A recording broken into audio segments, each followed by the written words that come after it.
Yo, what is going on, guys? Got a funny story for you here today titled Dating is So Hard. A 40-year-old womanist finds out the hard way that men are not interested anymore.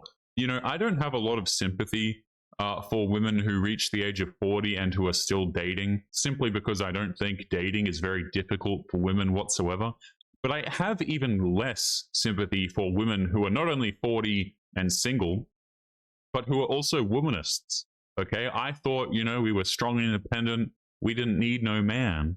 But all of a sudden, once we start getting up in age, now we're pissed off, right? Now we're complaining about dating because men don't want to take us seriously. But guys, before we jump into today's episode, don't forget to like the video on your way in.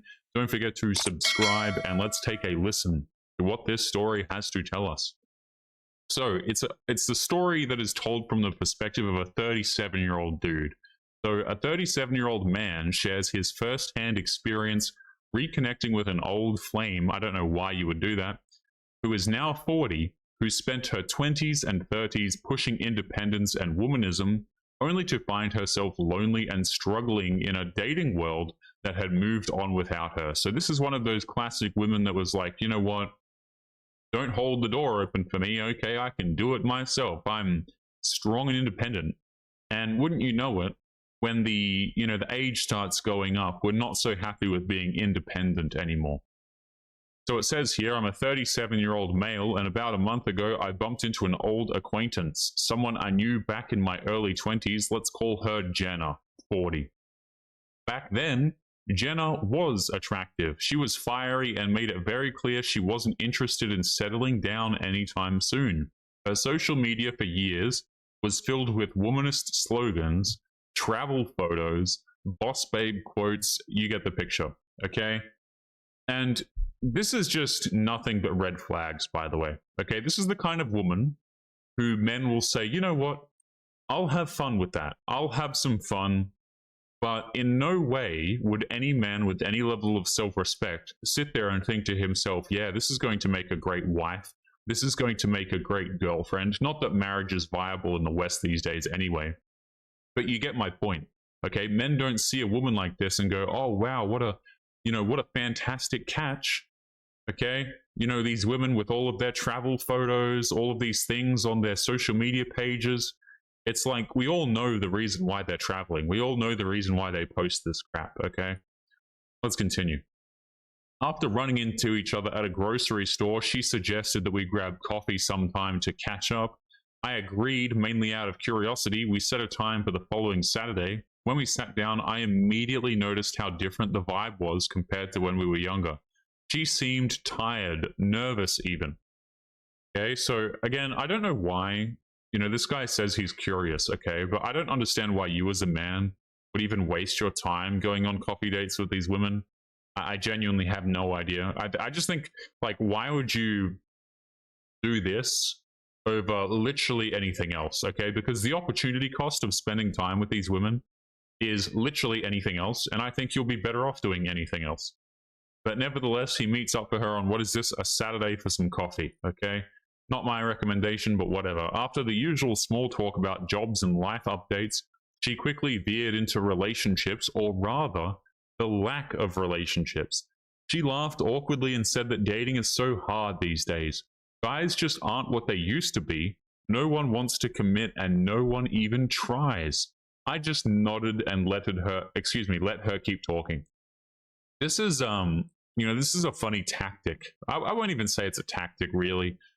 But guys, if you just, if you sit there and you just listen to some of these women talk, like, you don't be judgmental or anything, right? At least not verbally, okay? But, you just sit there and you just ask them questions. Like, how do you find the dating landscape these days, right? What's your experience out there dating over the last few years? You just ask innocent questions that perhaps they would be, if it's contextually understood within the conversation, it's not just something you're asking randomly out of the blue. A lot of the women will actually give you very shockingly honest answers because they think you're not judging them. And some of the answers they give are just outlandish, guys. Like, if you present yourself as a non-judgmental person and then ask women about their experiences, some of the unhinged, degenerate crap you will hear will actually probably make you sick. Like, I'm not even kidding when I say that, guys. Like, just having a regular conversation with a woman, maybe you know her from whatever, you just don't judge, and you'll just hear absolute nonsense, okay? So no one tries to date her anymore. No one even wants to commit to her. Notice how this wasn't a problem before, by the way, guys, right? When she was having fun in her 20s, she didn't care so much about this, okay? But now that she's 40, now the complaints start to come out. Anyway, she says that the last few years have been rough, the dating apps were brutal, that men seemed immature or non-committal, that guys her age were either dating younger women or they weren't interested at all.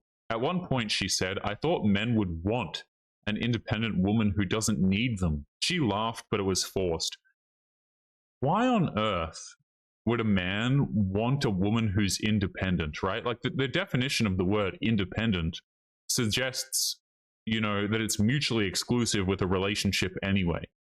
If you want to be strong and independent, guys, you know, you got these women out here, oh, I'm strong and independent. That's fine. I don't care. I don't think a lot of men care in general. If that's what you want to do, sure. But like, to say you want to be strong and independent and then you're shocked when men don't want you is crazy, because you're saying that you want independence, but at the same time you want men to pursue you for a relationship. It makes no sense whatsoever.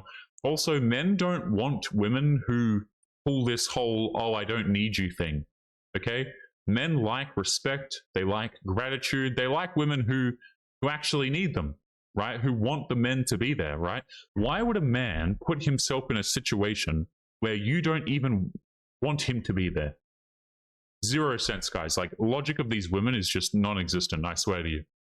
He says what Jenna didn't realize, or maybe couldn't accept, is that men do value women who can handle themselves, but we don't want to feel unneeded.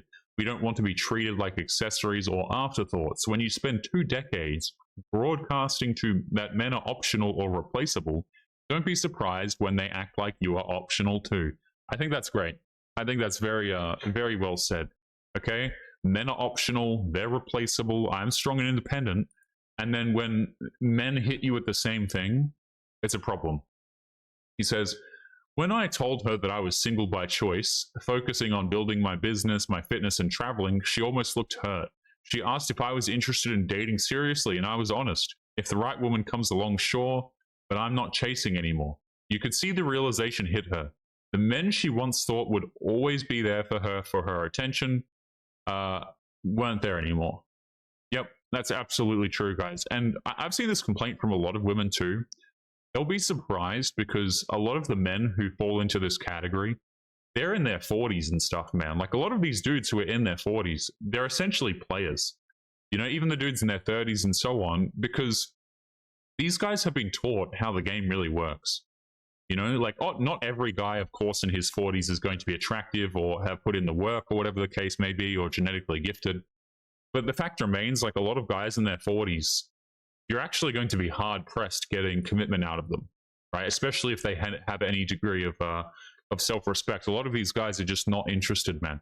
They're really not. Especially the guys who are successful, you know, business-wise and stuff. Like, they'll do a cost-benefit analysis on you, and it'll just turn out negative, and they'll just go, no, thank you. He says, we finished our coffee, we hugged goodbye, and I haven't heard from her since. No surprise there. She didn't get the validation she was looking for. He says, I wasn't bitter, I wasn't angry. I was simply indifferent about the situation. Hilarious. What Jenna experienced is becoming more and more common. Spend years promoting independence at the cost of connection, and reality catches up. Men today are waking up. They're choosing peace, purpose, and standards. I agree with that, guys. I think stories like this are hilarious. You know, oh, I don't need no man. I'm strong and independent. I can have my own career. I don't want to have kids. And then they start pushing 30 and 40, and even the womanists turn around and go, oh, wait a minute, can we talk about this? Are you interested in something serious? The answer is no.